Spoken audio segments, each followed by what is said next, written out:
Hey everybody, that wasn't good. Hey everybody, Corey here coming at you with another knife review video. This time it is of the Off-Grid Knives Scorpion. If you're new around here, consider subscribing. I try to put out knife-related content on a regular basis. Now here's something interesting. This video is going to be a little bit different from the videos that you're used to seeing because I just got done filming a 20-minute video on this knife and I was reviewing the footage and I'm so tired. I was reviewing the footage and I realized that I had just spent 20 minutes just saying that the knife was good and that you should buy it in like 100 different ways. This is very reminiscent of my Ontario Knives Rat 2 video. It's a 4-minute video because it's good. Go buy it. That's it. Like, if you want it, go buy it because it's that good. And I don't even feel obligated to go into too many details here because it's just so good. I will go into details, but I'm trying to explain to you why this video is going to be a little bit different today because I really feel like I'm not going to have to, okay? The Off-Grid Knives Scorpion is manufactured by We Knife Company. Anybody who is familiar with We Knife Company knows that they put out good stuff. They put out really good stuff. It's the parent company of Civivi, which puts out really good stuff. And We, in my opinion, there is a difference between We and Civivi, and I think We puts out even substantially better stuff, right? It's good. It's really good. The fit and finish is here, okay? The screws are flush. The inlays are flush. The action, oh my god. The action.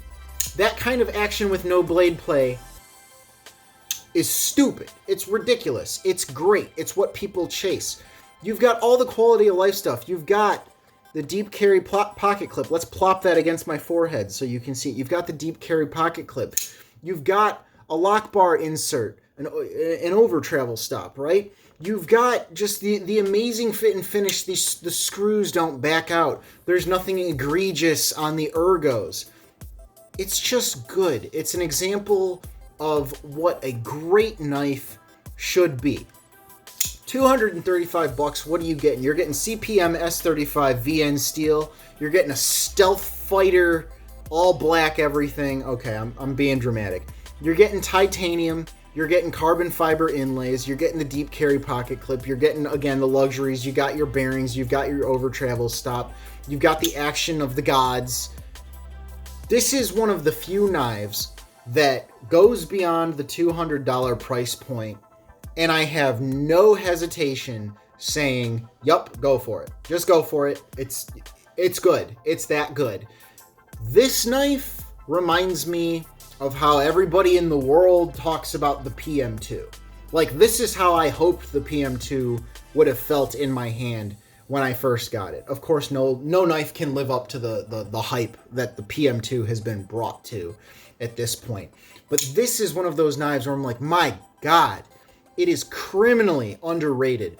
It's a little long. It's got a 4-inch blade, okay? It's a big boy. It is a big boy. It's about 5 ounces with a 4-inch blade. But if you're buying it, you know that already, right? Maybe you want a smaller version. Too bad, so sad. They don't have it. If you're looking at this knife, you want a big knife. You want a well-made knife made out of top-of-the-line materials. Easy peasy. With the fit and finish that they've brought to this, it is so well executed. Let me not be just completely gushing over this knife. Let's switch to a top-down view. This is still going to be a short video. I'm going to show you the one thing that I have to complain about on this knife. Other than that, I'm going to throw the specs on the screen. I'm going to give you the top-down view, give you like a little 360 or something so you can see the knife. I'm not going to let you sit through a 20-minute video where I just talk about how good it is. It is so good. The materials are there, the manufacturing is there, the ergonomics are there, the functionality is there, and the style is there. Go get it. Go. If you wanted it, go get it. You won't be disappointed. That's all I have to say. I love you guys. I will see you guys next time. Stick around for the specs. Stick around for my one complaint that is not a deal breaker. All right? See you soon.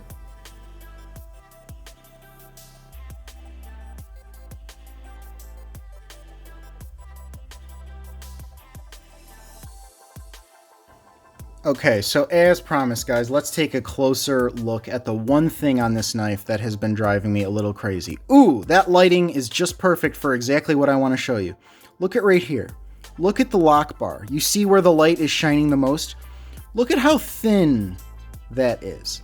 What that is the result of the chamfered edge on the outside of the lock bar alongside the scalloped edge on the inside of the lock bar. That's nice, right? Scalloping on the inside helps me get a grip when I want to disengage the lock.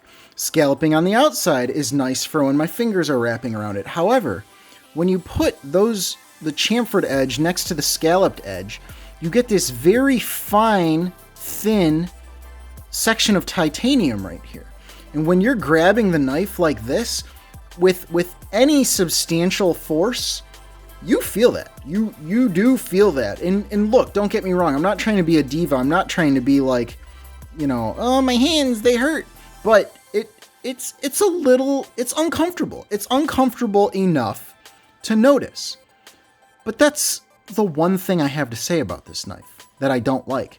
I genuinely don't dislike anything else about this knife. It's got the functional blade, it's got the functional handle, it's got the fit and finish, blah, blah, blah. We've already done this, right? We did this already. But this right here, it's the one thing that makes me go, you were so close. You were so close to being perfect. And I tell you what, if you plan on beating the crap out of this knife and you have something like, say, gloves, if you plan on using this knife with gloves, this will never bother you, right? But for your average Joe who might intend to use this knife, just bare hand like most of us do, it's the kind of thing that might wear on you. You can change the way that this feels on your hand depending on how you hold the knife, where you place it, right? So what I have found is that when I grip the knife naturally, this is just how I hold most of my knives with a saber grip.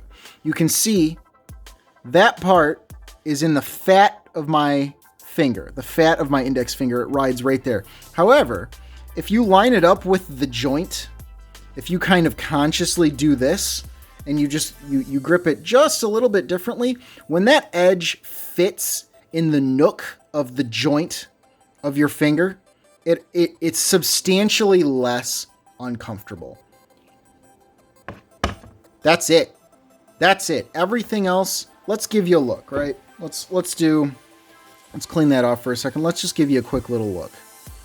The finish on this thing is ridiculous. I put the mirror edge on it. Yours isn't going to come with the mirror edge. The finish is just awesome. And the finish on the handle. Let's get a little bit closer, right? I love the stonewash on the black. I love the carbon fiber. Love it. It's just good. It's just so good. I could stare at this thing all day. This is one of those knives, when I saw it for the first time, I was just like, yup, that's it. I'm buying it. If it's bad, then it's bad, but I'm buying it. Because this is the kind of knife where if it's your style, it is 100% your style. And God, this knife just knocks everything out of the park. I'll stop gushing. I don't want this to be a 20-minute video, but guys, I know this is a little bit different, but I just had to be straight to the point with this one because it is seriously so good. And I genuinely only have a single complaint about it. They did a really good job with this one. If I was Nick Shabazz, I would call this a gem. Excuse me. If I was Nick Shabazz, I would call this a gem.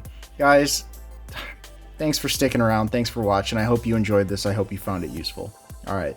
See ya.